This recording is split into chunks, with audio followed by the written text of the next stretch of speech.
Everyone, welcome to welcome to the first meeting for this semester of Ratio Christi.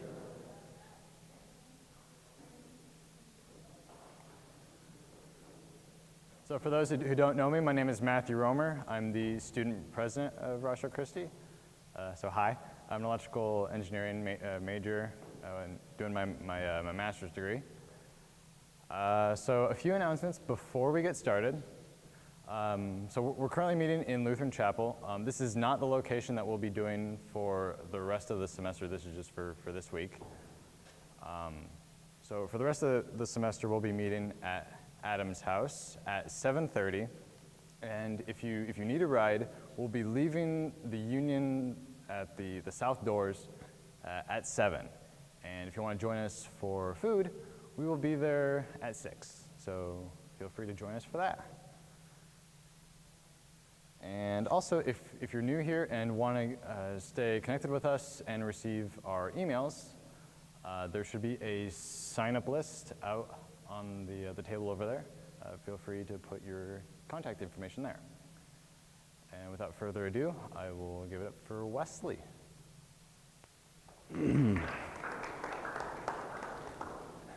Hi guys, it's great to see you. Thanks for coming. You guys look great. Yes, if you are new and you're not on our newsletter list, how dare you? We send out a weekly email that says what we're doing that week, where we're going to be, any new information. So I do see some new faces, so nice to see you. Hi, new faces. Hi, old faces as well. But there's a thing that says, hey, give me your email, and we'll send it once usually on Mondays that says, hey, this is what we're up to. So come and hang out with us. Here's our big events and whatnot. My name is Wesley Farewell. I am one of the 3 full-time staff members here at Ratio Christi UNL chapter. And I am going to be the first one talking. This is our semester theme. It's called What is Morally Right? And we're going to be talking about ethics and different ways of where morality is grounded and how that all plays out. But that is the topic for the main semester. We have big semester themes, which I will talk about later. But first I wanted to introduce what we do in general, what apologetics is and what Ratio Christi means. So apologetics just means to give an answer or to give a defense. It comes, it's a lot of people, when they hear that word, they think apology, they think sorry, which is correct in a manner of speaking. That's the first definition when you type that word in on the old Google machine. But the second definition is, if you can read it, the nature of the formal defense or justification of something such as a theory or religious doctrine, which is the one we actually use. So that is what we are talking about. We are formally defending. We are talking about a theory. We are giving a defense, a reason why. Here is and we do Christian apologetics. We're Christians, and so we defend Christianity, defend God's existence, the truth of Christianity. Here is an example of the word apology being used, not in the sorry sense, but the giving a defense, giving a reason. So Plato wrote a book called Plato's Apology, and it's actually Socrates' defense at his trial. So there's a way that the word is being used that's not sorry for what I did, but more, here is why I had these actions, here's why I think this way. So that is what apologetics is. It's giving a reason and defense for why something. And we do Christian apologetics, which means we give reasons and evidence for the Christian worldview. Christian worldview. It comes from, there's the Greek word apologia comes from 1 Peter 3:15 that says, always be ready, this is a challenge to you if you're a Christian, always be ready to give an answer, to give a reason for why you believe what you believe. So it's 1 Peter 3:15, always be ready to give an answer to everyone who asks you for a reason for the hope that you have, yet do it with gentleness and respect. And that is what we're here to do. Always be ready to apologia. That's what that word means. Give an answer, give a reason. So Ratio Christi is a Latin phrase. It means the reason of Christ. And that is, and Ratio Christi started in around 2007, and there was a culture shift going on. Being a Christian used to be a good thing. You could be a Christian, and people saw you and go, oh, that guy's a Christian. He must be, have some good morals, straight and narrow type guy. There was a culture shift going on that's still kind of happening that views Christians as silly or not intelligent. Kind of just, this is what, you guys are just hoping that that's true, kind of like Santa Claus for adults. And Ratio Christi started as a response to that culture shift.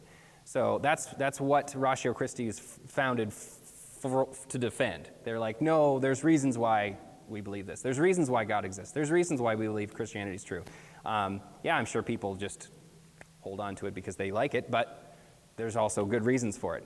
So let's bring it to the fore and talk about it. One of Ratio Christi's taglines is building thoughtful Christians.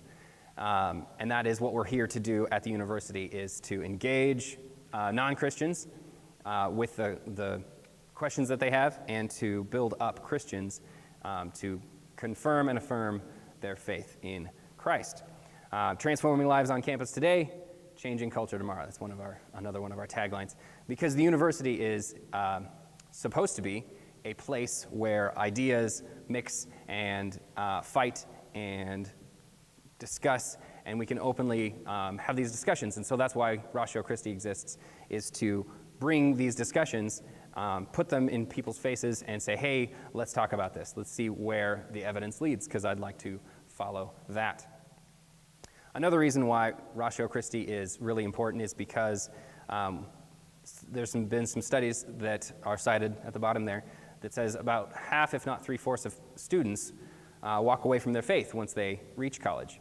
That could be any faith, really, but there's a number of reasons for that. They're not being taken to church by their parents anymore. They're not being dragged to church, and maybe they didn't want to go anyway, so they kind of walk away from their faith. They're being confronted with a bunch of different views, like we talked about earlier, and so what are these views? Let's discuss them. But there's also the idea of them having questions, which is the main thing that we found, is that there's questions that people have that they either don't get good answers to, or they don't feel like they can ask. And that's something that we're trying to change. We're trying to build thoughtful Christians. So please ask your questions. Please bring them up. There's no reason to be afraid of any question at all. We can look into it. So what Ratio Christi is here to do is provide apologetics and do evangelism, because they can't really exist apart from one another. Apologetics is to give that defense.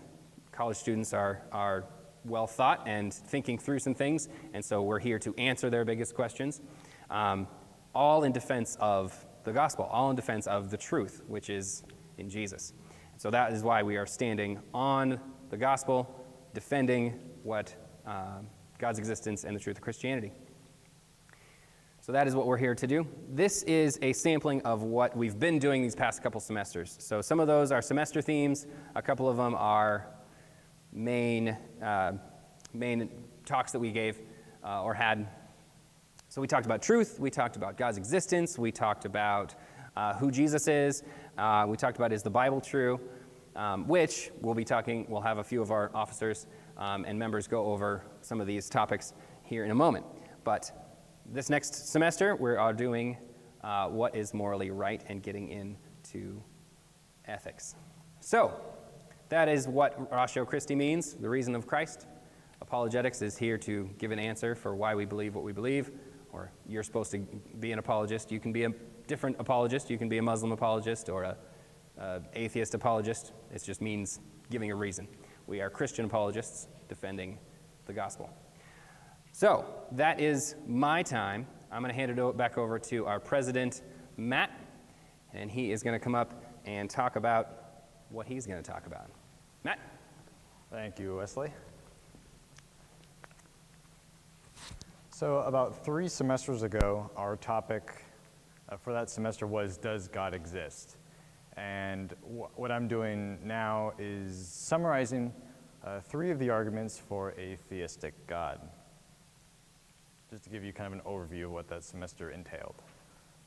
And those arguments I'm going to cover today are the cosmological argument, or the argument from a beginning, the teleological argument, the argument from design, and lastly, the moral argument. So let's start with the cosmological argument, and the syllogism goes as follows. Whatever has a beginning must have a cause, premise one. Premise two, the universe had a beginning, therefore the universe had a cause. So let's start with the first premise. Whatever has a beginning must have a cause. This is essentially just the law of causality, that things that occur, or things that begin to occur, have a cause. If there is an event, there is a cause. It's a basis for scientific study because in our universe, everything is a sequence of events, a sequence of causes and events. And science is, in fact, a search for causes. So this is a starting point that's really useful to have in pretty much everything that we do. Second premise, the universe had a beginning. Now, commonly today, we believe that the universe had a beginning. This wasn't always the case. 100 years ago, a common belief was that the universe had always existed. For instance, when Einstein was putting together his theory of general relativity, he tried to include a fudge factor to try to accommodate the steady state theory that the universe has kept on going into infinity, into the past. He later called this one of his greatest blunders. One reason that this is useful for an atheist is that an eternal universe does not need to be created. The law of causality was if something had a beginning, it must have a cause. Well, if the universe didn't have a beginning, it wouldn't need a cause. But now we know from Edwin Hubble's observations in the 1920s, showing that most galaxies around us are, in fact, moving away from us in all directions. And we found this via redshift, which is kind of like the Doppler effect, just with light. And essentially, this indicates not only that the universe is expanding, but that there is also a point of origin. And now today's scientific consensus affirms a universal beginning. So to summarize, if you can affirm that whatever has a beginning must have a cause, the law of causality, and that the universe has a beginning, you must infer then that the universe had a cause. Now, of course, this argument doesn't say, well, it has to be God, but at least here you're a step closer to saying that there is a God. And so let's look at our next argument, the teleological argument. And this is the argument from design. Premise one, every design has a designer. Everything that seems to have complexity or intelligence to it had to be created by something. Premise two, the universe and life both have design. Therefore, the universe and life have a designer. So the interesting premise for this one is premise two. So let's look at a couple of things to say. Well, of course we know that things that have design have a designer. If you see a watch in the middle of nowhere, you're not going to assume that it just randomly coalesced there. Or if you see a Rubik's Cube in the middle of the desert, that it didn't just form there out of random chance. But what about biology? What about the universe? Are those things designed? And so let's look at a couple of arguments for that. One is fine-tuning. There are over 500 very precise fine-tuned constants in the universe. And fine-tuned as in super, super precise. If you tweaked any one of these constants by just a little bit, any one of the physical constants that our universe runs by, you could either cause the universe to not exist or not have a stable universe, or conditions for life would not be possible. A few examples of these kinds of constants are the speed of light, the expansion rate of the universe, the gravitational constant, etc. Another argument you can do is from biology. You've all likely heard of intelligent design, and it's arguing that the development of life with the complexity it has is highly unlikely. And a common example of this is simply DNA. DNA is basically biological code. It's incredibly complex. And the system that cells use, the enzymes use to transcript and translate DNA information, must all exist and work together in order to build proteins that do actual functional things. And all that must work together in order to live, to be life. And without any of those pieces, it wouldn't work. And that's a thing called irreducible complexity. So in summary, for the teleological argument, if you affirm that every design has a designer and that the universe is in fact showing design, then you can say that the universe and life have a designer, that there is a creator behind the universe. Now let's look at the last one, the moral argument. Premise one, there is an objective moral law, or a moral law that exists outside of us humans. Premise two, an objective law must have an objective source, or a lawgiver. Therefore, there is a moral lawgiver. Premise one, there is an objective moral law. So we all have a conscience. We all discern right from wrong, and we all know that internally that there is some sort of right and wrong. Now, we call this self-evident, something that doesn't need to be proven and doesn't need evidence. It's essentially knowledge through intuition. We even have that in our Declaration of Independence. We hold these truths to be self-evident, that all men are created equal.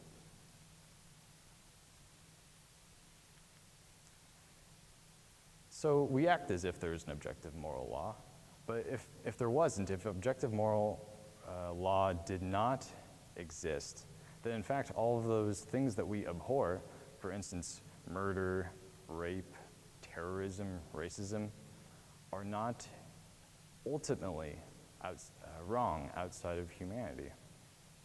Freedom would be no better than slavery, tolerance no better than intolerance. Ultimately, if objective morality does not exist, then those things are not ultimately wrong. So what we're saying with morality for the moral law is that it is self-evident but not self-existent. And to clarify, self-evident means that you don't need an explanation for how you know it. We know it through intuition. But we still need an explanation for how it exists or came to be. This isn't, of course, I need to clarify, this isn't to say that atheists or someone who doesn't believe in an ultimate creator can't be moral because, of course, they can be moral, or that they don't know morality because they can. An atheist can theorize about how we know murder is wrong, but can't provide an immaterial, objective standard that establishes why it's wrong. An immaterial, objective standard of justice requires a theistic God. So to summarize, if there is an objective moral law, and that objective moral law has to have an objective source behind it, then you have a moral lawgiver. So what can we know about this first cause from these arguments?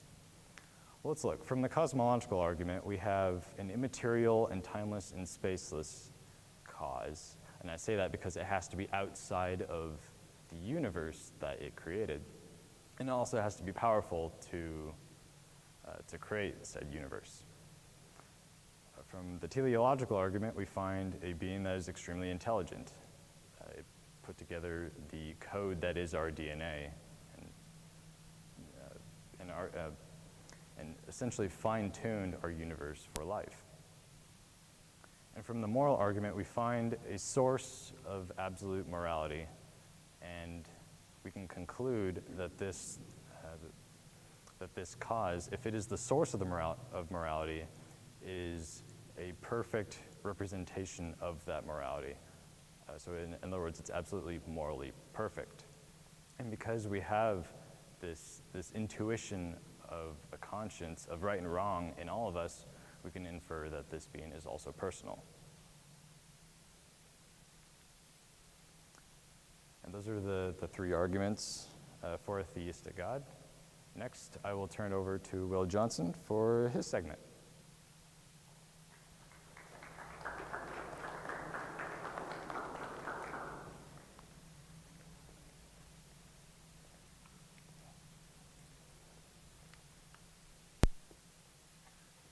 Hello.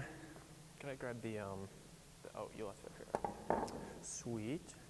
Well, my name's Will Johnson. I'm the vice president here at Russia Christi. I'm a sophomore this year.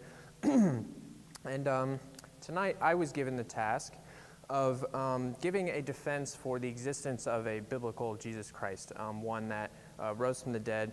And if you look at most versions of the Bible, one that you can see there. There's many ways to do this. Some people will use the Bible itself as a self-evident truth. Look at verses of the Bible where Jesus proclaimed to be the Son of God. Look at verses of the Bible where the apostles said that they saw Jesus rise from the dead, and these things. But one way that we can do this is by looking at something called the minimal facts argument. So a really easy way to describe this is by looking at another historical event, which is Washington crossing the Delaware. So all historians, and I think probably all of us in this room, would agree that that is an event that happened, that Washington existed, that this is an event in history that happened, even though none of us here were there to see that, and there's no one alive today that was here to see that. And just because of all the context surrounding it. A good quote to kind of sum up the minimal facts argument comes from someone named Gary Habermas. And he said that a case for the resurrection can only be built only using those minimal facts that are clearly established by the historical method. These facts can refute the alternative hypothesis and provide the best evidence for the resurrection. Probably wondering who Gary Habermas is. He got a PhD from Michigan State University. He doubted Christianity for many years, and through studying all different kinds of religions, became fascinated with the historical resurrection and is one of the foremost experts in this field in creating, not creating these facts, but kind of gathering them and being able to look at them in this way. So for the facts that we're going to look at, we're only going to be using historical data that is extremely well evidenced and is agreed upon by virtually all scholars in the field, whether Christian or not.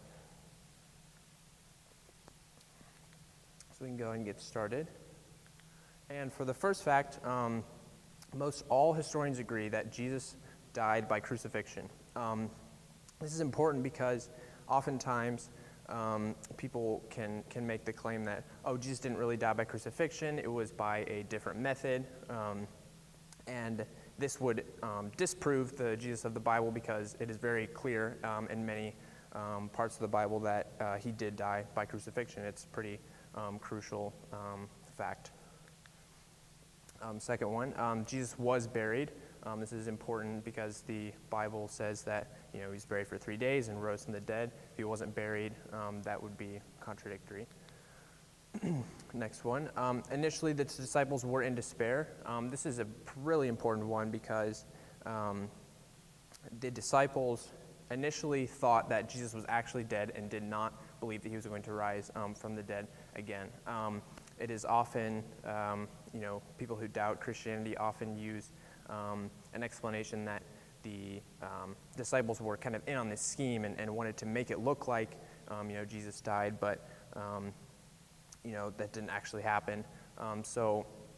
This is, the fact that we know that they were in despair initially is a pretty good indicator that was not the case. The tomb was initially found empty. This is important to note that actually only 75% of scholars agree on this one, so it's not as universally accepted as the rest of them on this list. But this one is pretty important because this shows that Jesus was buried and was in the tomb, but it was initially found that when it was first stone rolled away, he wasn't there. The next fact, the disciples had experiences they believed were appearances of the risen Jesus. And this is worded very carefully because we can't say for certain that what they saw was actually Jesus Christ risen from the dead. It could have been, they could have all been hallucinating at the same time. It could have been, there's other explanations that for this, but when compared to the other facts in this list, it becomes pretty obvious that it was the risen Jesus from the dead. Next one. Disciples are transformed into such boldness by this fact they were willing to die for their beliefs. We see many examples of the disciples later on in their lives actually ending up dying because of they proclaimed the resurrection.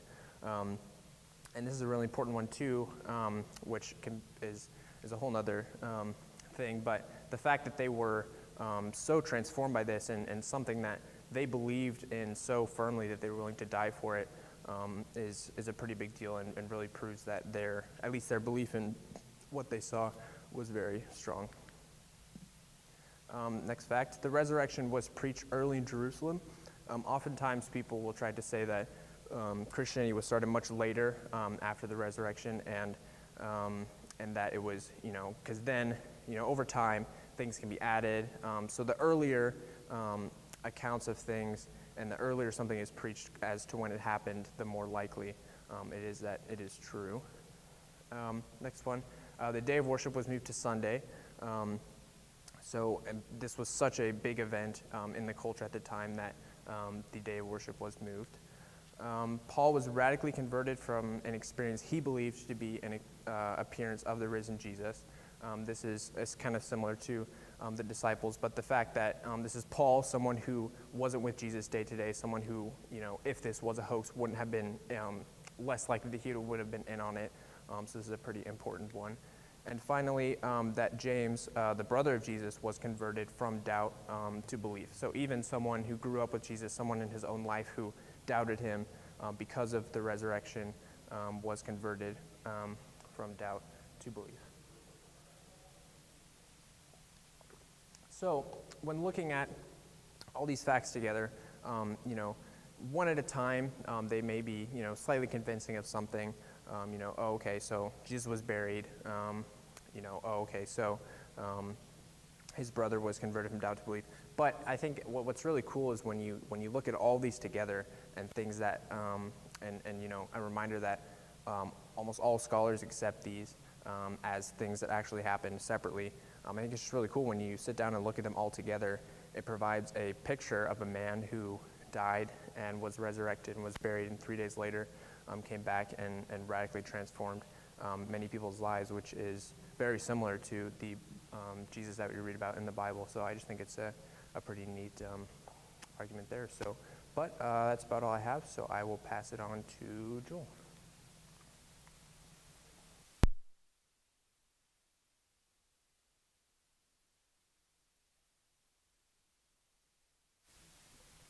I think that's on. Is that on? Okay, just familiarize myself with the controls here. Looks pretty simple. Okay, so yeah, we kind of had part one and part two of some reviews of the stuff we talked about in previous semesters. So we're kind of doing this logical progression as we go through. So for those of you who weren't here, or for those of you who were, we're just kind of summing all this up and kind of saying, here's where we were, and here's where we're going. And so when I originally pitched this topic to Wesley, I wanted to talk about the most convincing argument of all time, which is the ontological argument for God's existence. And when I submitted my slides, Wesley texted me back and said, does this mean you don't want to give a presentation on Wednesday? So I took the hint, and we're going to talk about, is the Bible true? But if you have any complaints about what I'm going to say, it did not advance. Okay, I went backwards. But if you have any complaints about what I'm going to say, you can send all your angry emails to wesleyfarrell@rochellechristi.org. If you have any spam emails you get on a daily basis, also send those to wesleyfarrell@rochellechristi.org. And if you'd like to get any of the jokes that I'm telling right now, also ask wesleyfarrell@rochellechristi.org to explain those to you, and he will. So, okay, is the Bible true? That is kind of the next logical question that comes from the previous two, which were, does God exist? And then, is Jesus God? And Will presented a number of historical facts that can kind of demonstrate that Jesus did rise from the dead, and if he rose from the dead, then it's very probable that he is God or is some divine being that can transcend the laws of nature. So when considering this question of is the Bible true, if Should I go backwards again? Okay. Down is forwards, up is backwards. That seems counterintuitive, but no one starts in Genesis. And what I mean by that is that no one starts in the Bible and kind of looks, at the beginning and goes, okay, well, let's see, we got a serpent talking to a woman in a garden. Okay, that sounds logical. And they flip a few pages over and they go, okay, we got Lot impregnating his daughters. Okay, that's good. And we flip over and, Elisha, he called some bears out of a forest to kill some children. All right, that's good. We keep flipping. And then by the end, we close the book and we say, okay, look at there. I must be a Christian. Great. That's kind of not how the logical flow of thought should go. So I have a quote from Penn Jillette. He's the famous illusionist from Penn and Teller. If you've ever seen their TV show, Penn and Teller Fool Us. He's on that show. He's also a well-known atheist. And he made this quote, the fastest way to become an atheist is to pick up a Bible and read it cover to cover. And that kind of seems anti-intuitive. What did he mean by that, right? The fastest way to become an atheist is to read the Bible. Well, what he meant is that you would approach the Bible with some kind of a blank slate, and you'd find a bunch of weird stuff, and you'd kind of be like, well, what is this? How could anybody believe this? And then it would convince you that it's not true. But again, like I said, no one starts in Genesis. That's not the logical flow of thought for how one comes to accept Christianity. So instead of it being something along the lines of, well, I trust the Bible, and the Bible says that God exists and that Jesus is God, so therefore God exists and Jesus is God, that's really kind of a backwards flow of thought. Instead, the flow of thought would be something like this. There is good evidence that God exists, like Matt presented in our first part, right? And so who is this God? Has he ever communicated to us? Has he ever tried to reach out and tell us who he is and what he expects of us, right? And then was it through Jesus, right? We see some maybe miraculous things happening in history through Jesus. So can we trust that those things are true? And so that was kind of the next step of the argument. Will presented good reasons and evidence to think that Jesus did rise from the dead. That's the miraculous event. And so if Jesus rose from the dead and Jesus is God, then we have to say, okay, Jesus said the Bible was from God, so how do we understand that? Where do we put that claim? So that's kind of more of the flow. We establish these things that we can look at the world, we can look at how it was created, how it was designed, things from history, philosophy, science, and history, use the good reasons and evidence from those fields to establish these facts about the world. And then we can say, okay, what does that tell us about who God is and what he has told us? And then that would be in the Bible. That is his word to us. So how do we get to, is the Bible true? Well, we're going to stand on the shoulder. So as I kind of explained, we don't start from scratch. God exists. So if God did not exist, then the Bible would be false, and we could end this discussion right now, right? Because the Bible says that God exists. And it's the same way with, the New Testament being historically reliable and the fact that Jesus is God. If Jesus was not God and the New Testament was not historically reliable, well, then we can stop right now. The Bible's not true. We can move on, right? So we're standing on the shoulders of the evidence that was presented prior to even make some of the claims we're going to make about the Bible here. It kind of gives it a broader context, a broader narrative in which to consider these claims. Come on. Okay. So the first question when we ask, is the Bible true, is this: what do we mean by the Bible? Well, Christians agree on the part of the Bible that makes us uniquely Christian, and that would be the 27 books of the New Testament. So the major branches of Christianity, like Catholicism, Eastern Orthodoxy, and Protestantism, all agree that these 27 books found in the New Testament are indeed messages from God. Now, of course, there are kind of some disagreements about the Old Testament books, which books should be in there, which should not. There's some minor, about 7 different books that are argued over. We can kind of shelve these disagreements because we can say at least the Hebrew 39 books in the Old Testament everybody agrees on, and we can kind of shelve the other disagreements for now. And why can we do that? Well, we can do that because the Old Testament is affirmed by the New Testament, right? Such that the New Testament seems to indicate that the Old Testament is true, that it's reliable, it's infallible. And so if we can show that the New Testament is historically reliable and that the New Testament is true, then we kind of get the Old Testament thrown in as a bonus. Some examples of that would be like this quote from Jesus. It's an offhand comment he makes in John. He's trying to talk with the Pharisees. He quotes a passage from the Old Testament and then says, the Scripture cannot be broken. Well, what does he mean by that? The Scripture cannot be false. The Scripture cannot be wrong, right? Another statement that Jesus makes about the Bible in the New Testament, he says, truly I say to you, until heaven and earth pass away, not the smallest letter or stroke shall pass from the law until all is accomplished. Again, he is expressing high confidence in the Old Testament, also known as the law, right, or the first 5 books, and the rest of those books. Paul also quotes the Old Testament many, many times. And so we know that the New Testament affirms the Old Testament. Therefore, any argument that the New Testament is historically reliable and the New Testament is completely true would then give us good evidence to believe the Old Testament should enjoy the same status, or is also a message from God. Okay, so lastly, there's that point. So what do we mean by true? Is the Bible true? Well, we figured out what we meant by the Bible. Now what do we mean by is it true? Well, I'm going to go with the correspondence theory of truth. It's a very standard way of defining what we mean when we say true or something is true. Well, what is the correspondence theory of truth? It says that truth is that which corresponds to reality. True statements accurately describe the way things really are. That's just kind of a very simple, basic definition that says, there is objective reality, there is objective truth, and when I say that a statement is true or something is true, it actually describes how the world works, how the world is, what is actually there. So that's kind of what we're assuming when we say true. Truth is what corresponds with reality. So when I say, is the Bible true, are the things that it says accurate about the world, accurate about God? When it makes spiritual truth claims, are those correct? When it makes historical claims, are those correct? That's what we mean by when we say true. However, we have to ask another question.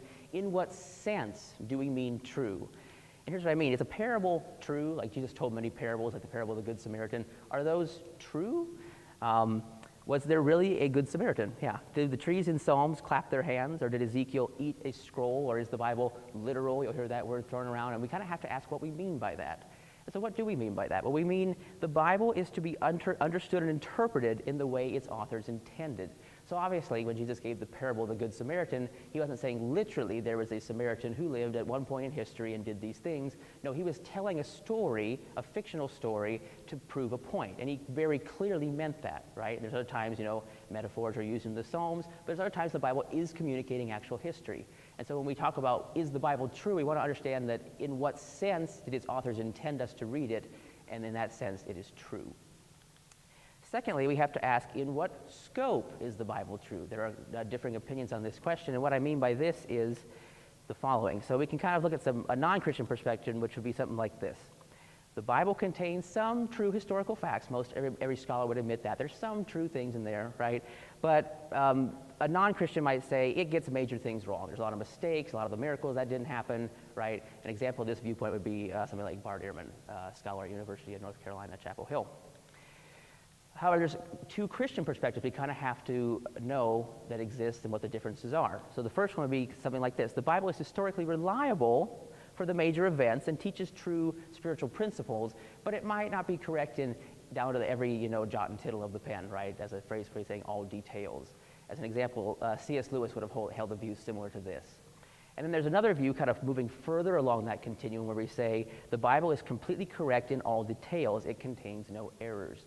And like, for example, a theologian named Norman Geisler would have affirmed that position. And so there's kind of this continuum of positions. Again, there's kind of two camps within Christianity. And again, both would be considered Christian because if you think the Bible is historically reliable about the major details, you're saying the Bible is historically reliable about what Jesus did, what Jesus said, the fact that he rose from the dead.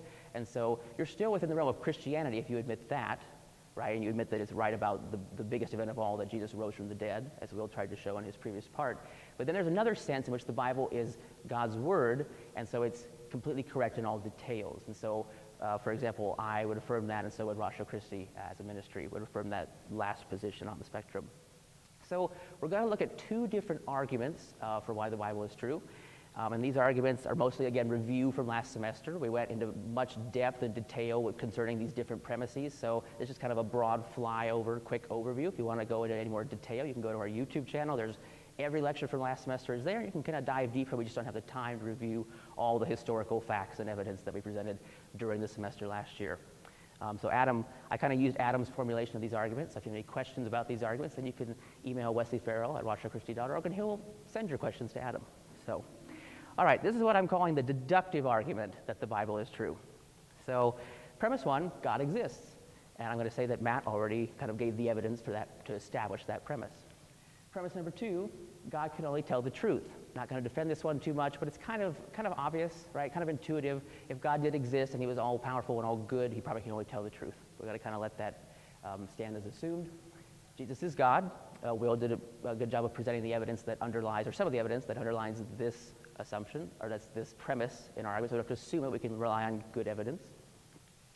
So therefore, if Jesus is God, God can only tell the truth. Jesus can only tell the truth. All right, what did Jesus say? Premise number four, the New Testament is a historically reliable account of what Jesus said. And Will touched on this a bit with the kind of, showing the facts that most scholars recognize. There's a lot more that could be said about this. Again, don't have time to go into all of that, but that's one of the premises that we established last semester. And so premise number 5, according to the New Testament, Jesus said the Bible is true. I kind of showed some of those quotes before. And so deductively, we can kind of get that, therefore, the Bible is true. Just kind of a simple, straightforward, deductive argument based on the evidence that we've already presented about does God exist, is Jesus God, and then what the New Testament says about itself. We get to the point that the Bible is true in kind of a simple, short, deductive fashion. There's also an inductive argument that the Bible is true. And so that starts again with the premise that God exists, right? Obviously, if God didn't exist, we wouldn't even be having this conversation about is the Bible true. God sometimes communicates to humanity through people. So we're going to kind of make the assumption that God is communicating to us somehow. We should figure out what are the messages from God. Therefore, some people do actually have messages from God. But the problem is, some people who claim to have messages from God don't. So how do we know? If one does miracles, something kind of supernatural outside the laws of nature, that can help confirm and validate the claim that they actually do have a message from God, because only God can do miracles. And there's kind of our general inductive principle. That's kind of based on some evidence that we kind of collect together, and we say, this is our general principle. If someone does miracles, then we can say, yep, that's supernatural, that didn't come from the natural world, that must be from God, and he's trying to validate a message he has given. Kind of a general epistemological principle, if you were, to see how do we know which messages are from God. So when we apply this to the Bible, we can say that there's good historical evidence that the apostles claimed to have messages from God, and they did miracles to back up these claims. Therefore, the New Testament should include books that the apostles said were from God, because they would be the authority on these subjects because they had the message from God and they did the miracles to back up these claims. We should do historical research to figure out which books the apostles said were from messages from God. It follows from the last one. Well, we know the early church did this historical research and concluded that the 27 books we have in the New Testament were what the apostles said were messages from God. Therefore, we can conclude the 27 New Testament books are messages from God and are properly being included in the New Testament. Now, I want to make one quick note about, the councils. You hear that the Council of Nicaea or the Council of Hippo or et cetera that happened in like the 4th century kind of developed the New Testament canon, the books that should go. They just kind of decided what should be there. And there's some truth in that, but really all they were doing is they weren't making these decisions out of thin air. They were looking at the historical evidence they had, and they were looking at the documentary evidence they had and trying to conclude which books did the apostles say were from God. They were trying to confirm and validate which messages were from God. They weren't just picking and choosing which books they wanted to be in the New Testament, for example. So a couple key points from this inductive argument that I just want to stress really quickly is that it's apostolic authority, not apostolic authorship. And what we mean by that is, not all the New Testament books were written by an apostle, right? Here's some examples: Mark, Hebrews, Luke, Acts, Jude, etc. So it doesn't have to be written by an apostle to be included in the New Testament or be an actual true message from God. It just has to have apostolic authority, meaning it has to be affirmed. The apostles said, yes, this is a message from God. Some critical scholars even doubt the authorship of Peter, of some of Paul's letters, maybe 2 Peter. Now, I would not doubt that authorship personally, but there are some scholars who do. But even then, we do not really have to say, okay, who is the author? That's not the question of primary importance. It's rather, did the apostles approve these writings, and can we determine that historically? And so that's kind of who wrote the books is not as important as who affirmed them. Of course, authorship can be an important question, right? Who wrote the book? If an apostle wrote it, they obviously approved it. So that can be an important question. It's just not the question of primary importance. Now, Christians have this idea of inspiration, that God, in giving his messages, inspired the writers who actually wrote the books. It was kind of a collective effort, God inspiring the authors. And I'm not going to do much of defense of this, but just to point out, this is a scriptural idea from 2 Peter. No prophecy was ever made by an act of human will, but men moved by the Holy Spirit spoke from God. There's that idea of biblical inspiration. Again, I just don't have time to go over that. So how did the apostles, how did the church fathers know what the apostles had approved? I'm going to just kind of quickly lay out some tests, just some kind of guidelines that they might have used and that we can use today. How do you decide, was it affirmed by an apostle? Well, was it, okay, did that not have animation? Sorry. Was it consistent with the truth that they knew from other more well-established writings? Maybe they're really sure about a certain set of writings, but there were some that they kind of thought, oh, we're kind of unsure. Was the truth consistent with the ones that they had thought were more well-established and more well-attested from their historical research? 2, was it collected and used by the early churches at the time? Did it appear early enough during the time of the apostles so that they could affirm it? If a book appeared too late, then that would kind of rule it out as being valid to be included as part of the scripture. Was it known to be fraudulent in their time? Did they know that, oh yeah, some guy 50 years ago, he wasn't even a Christian or he was a Gnostic, he wrote this book and he was trying to do something else with it? And then lastly, did they have ulterior motives? These are the kind of questions they asked to determine, did the apostles affirm these books in the New Testament, and were these messages approved messages from God? And so finally, I'm going to address kind of another question: what if we're wrong, right? Let's just say some book got included or got excluded and we're wrong, right? What does that mean about the Bible and about Christianity in general? Well, I want to say that it does not disprove Christianity per se. I would argue that the evidence that Matt gave that there is a God, and the evidence that Will gave that Jesus is that God, is in a nutshell Christianity. Jesus rose from the dead, he validated his claim to be God, and he had a message from God. That is Christianity in a nutshell. So if there's some kind of discrepancy with the scriptures, that doesn't throw out Christianity per se. It doesn't throw out all the other evidence that was presented before I even got up here. But it would kind of maybe raise some questions, right, about the New Testament, right? And like I said, God exists, Jesus is God. These were established by philosophical, historical, scientific evidence. We did not establish those claims on knowing that the whole Bible was true, and therefore those claims were true. Remember, I said at the beginning, that's not how we went about this. We used good historical evidence to establish those claims, and then we looked at the claim, is the Bible true, using that backdrop. But, it would raise some questions, say Matthew wasn't actually supposed to be in the Bible. It might raise some questions about, doctrine or some secondary points of how, Christians practice Christianity or what we do in church, but it would not throw out Christianity as a whole. It would not just disprove it and we should all go home because there's a minor mistake in the canon. So to summarize really quickly, God exists, Jesus is God. Jesus said the Bible is from God, a very simple deductive argument for why the Bible is true and can be trusted. The apostles affirmed that these books were from God, and they did miracles to validate their claims. So I think that is kind of an overall basic summary of why we can trust the Bible and why we can consider the Bible true. So if anybody has any questions, they can email wesleyfarrell@rochechristi.org, and then he can answer all of your questions. So.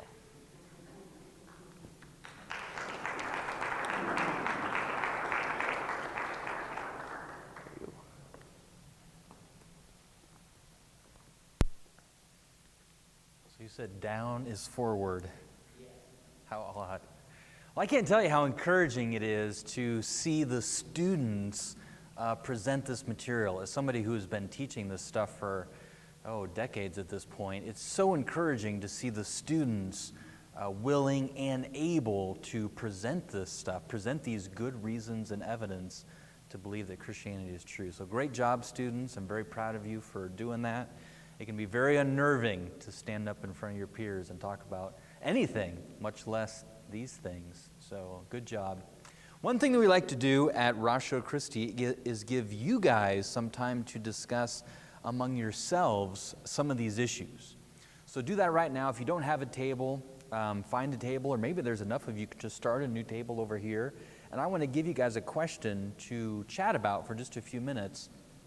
And here's the question. Of the various topics tonight, the existence of God, whether Jesus is God or not, whether the Bible is all true or not, of those three topics, which one are you most interested in and why? So at your table, give a chance for everybody to go around and say which of these topics you're most interested in and why you're most interested in that particular topic. So we'll give you a few minutes to discuss at your table.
All right, about 10 more seconds here. Give everybody a chance to share what they're most interested in.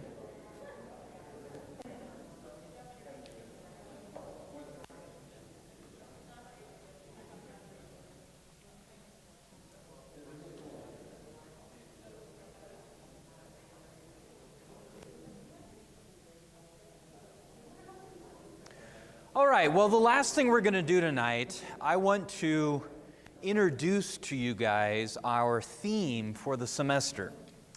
Here at Ratio Christi, we have a different theme every semester, and this semester, our theme is morality. So we've titled it, What is Morally Right? We're going to be talking a lot about different ethical issues, very common moral issues that our culture is debating, has debated for a long time, things like abortion, things like euthanasia, things like the governmental use of force, police force, just war, the death penalty. We're going to be talking about racism, critical theory, so a whole bunch of moral topics we're going to be discussing and presenting a Christian position on these topics, but of course inviting discussion, inviting people's feedback, pushback against the argument. And like what we try to do at Ratio Christi is provide an environment where people can disagree respectfully over these things, but we're going to be trying to provide and defend the Christian position on these moral issues. But before we get to the specific moral issues, we're going to spend a few weeks just talking about what is morality in the first place. Sometimes we jump right to these moral issues, but I think it might be better for us to spend a few weeks kind of laying a foundation as to what morality even is. Where did moral truth come from? Is there such a thing as moral truth? So here would be the difference. I'll just give you a simple example. Most everybody agrees that rape is morally wrong, right? I think everybody in the room, I think the vast majority of people throughout history alive today would agree that rape is morally wrong. So that's an issue most everybody agrees on. However, have you ever wondered what makes it wrong? So this is a deeper, maybe a more fundamental issue as to whether or not something is right or something is wrong. The more deeper fundamental issue is what makes something right or what makes something wrong. So for example, even though we all would agree that rape is wrong, we might disagree about what makes it wrong. Sometimes this area of moral theory is called meta-ethics. So the regular stuff we talk about, ethics and morality, is just ethics. And then these deeper, more fundamental issues, where is morality? Where does it come from? Does moral truth really exist objectively apart from us? Sometimes that's referred to as meta-ethics. So that's where we're going to start. We're going to dive into meta-ethics next week. The other thing I wanted to tell you guys about is our big event for the semester. So we always try to do something big. We partner with other ministries. We partner with other groups on campus to bring in a speaker. And this year, what we've decided to do is bring in an atheist philosopher from Indiana. His name is Eric Wielenberg. And him and I are going to have a dialogue up on stage. And it's going to be about this issue. So Eric Wielenberg, he is one of these atheist philosophers who believes, like Christians do, that morality is objectively true. That there are absolute objective moral truths that exist beyond us.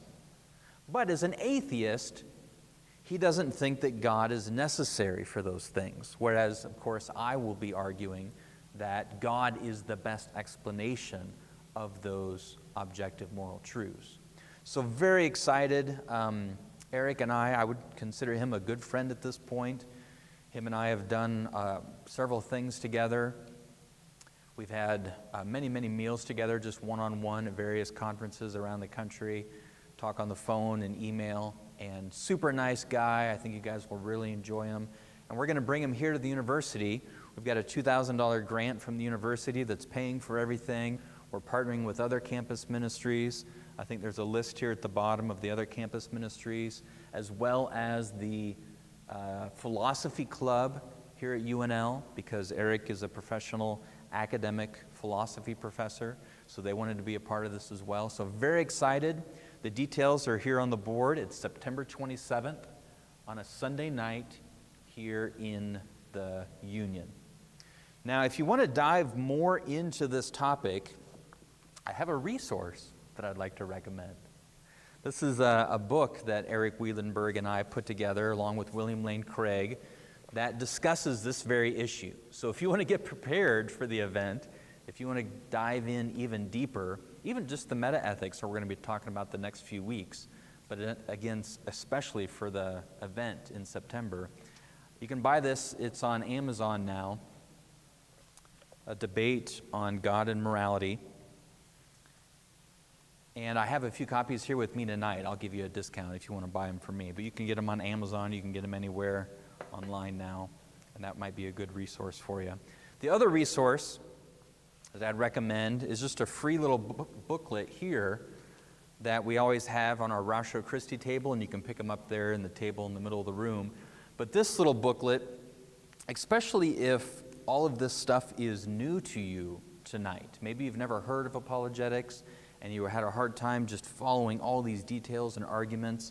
Well, this little booklet is great to have as a resource because it will just give you in a nutshell everything we covered tonight, just basic apologetics, basic defense of Christianity, and then these are free. This would be a good resource to hand out as well to somebody that you're talking with. So the last thing I want to tell you is just how Ratio Christi will work on Wednesday nights from here on out, because we're not going to meet here at the Lutheran Chapel anymore after tonight. From now on, Ratio Christi, in a sense, is going to start at 6 o'clock, like we started tonight, but it's going to start in the Union. So as many people as can, we're going to meet in the Union by Chick-fil-A, and people can eat or bring food, buy food there, and we'll just eat together and talk and discuss in the Union, starting at 6. And then at 7 o'clock, we're going to drive everybody to my house. I live at 33rd and T, so it's just a little over a mile from campus. Not a very far drive at all. But if you can't make it at 6 for the food, as long as you get to the Union by 7, then you can get a ride to my house. And then we'll all get over there by 7:30. And then 7:30 is when we'll start the lecture time, the meeting time at 7:30. So if you can't get to the meal at 6, you can't get a ride at 7, but you can get to my house at 7:30, that's when we'll start the meeting time. So very excited to have it at our house. We've done this before. We looked at various options for Ratio Christi this semester, but after exploring all the options, we just felt that meeting at our house was the best bet. Well, we're going to go ahead and wrap things up now, but I'm going to leave you with one more discussion question. And that is, at your tables, I want you to discuss this for a little while before you take off. And you're free to stay. How long do we have the room? We have it till 8. So you're free to stay till 8 and discuss. But let your discussion start with this. Of all the moral topics that I threw out that we're going to be talking about this semester, abortion, euthanasia, governmental use of force, reproductive technologies, et cetera, critical theory, racism, slavery. Of all those issues, or maybe one that I haven't even mentioned yet, which one are you most interested in exploring? Which one do you want to discuss and maybe argue for or against, or just hear more about this semester? Which one are you looking most forward to? So let everybody go around your table again and discuss, and let everybody give a chance to share what they're most interested in this area of morality this semester.